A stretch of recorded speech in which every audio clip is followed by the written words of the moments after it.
Sasa baada ya tarehe 23 kama nilivyosema, tutakuwa na timu mbili.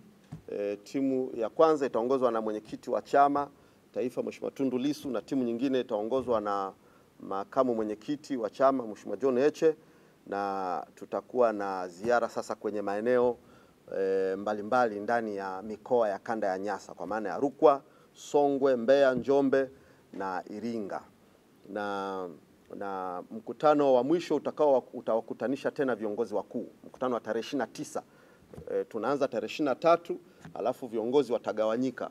Mmoja atakwenda jimbo hili, mwingine atakwenda jimbo hili, atakwenda jimbo hili, alafu wote tutakutana Iringa mjini tarehe 29, kwa maana timu ya mwenyekiti Heche na timu ya makamu mwenyekiti Heche na timu ya mwenyekiti Mheshimiwa Lissu itakutana Iringa mjini.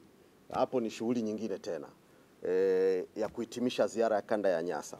Sasa baada ya tarehe 29 tutakuwa na break kwa ajili ya kupisha sikukuu za Idi ya kwanza na Idi ya pili, na baada ya hapo tarehe 4 mpaka tarehe 10 tutakuwa kanda ya kusini. Kwa hiyo kusini mjiandae, kanda ya kusini mjiandae, mikoa ya Mtwara, Ruvuma na Lindi tarehe 4 mpaka tarehe 10. Baada ya hapo tutakwenda kanda ya kati. Kanda ya kati jiandaeni, mikoa ya Dodoma, Singida na Morogoro tarehe 12 mpaka tarehe 13. Baada ya hapo tutakwenda kanda ya magharibi yenye mikoa ya Tabora, Katavi na Kigoma tarehe 14 mpaka tarehe 17. Tutakuwa kanda ya magharibi.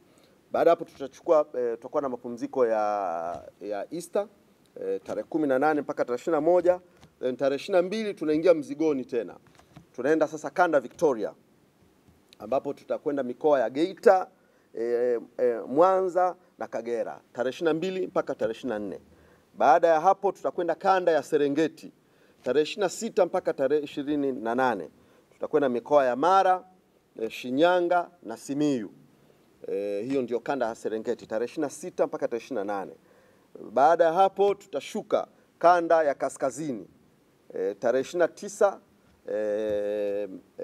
Aprili mpaka tarehe 3 Mei, mikoa ya Tanga, Kilimanjaro, Arusha na Manyara. Baada ya hapo tutakwenda kanda ya Pemba tarehe 4, tutakuwa na mkutano Pemba, uwanja wa Tibirizi pale. Baada ya hapo tutakwenda Unguja tarehe 5, alafu tarehe 7 mpaka tarehe 10 tutakuwa sasa tunahitimisha mzunguko wetu wa kwanza kwenye kanda ya Pwani, kwa maana ya Dar es Salaam pamoja na Pwani.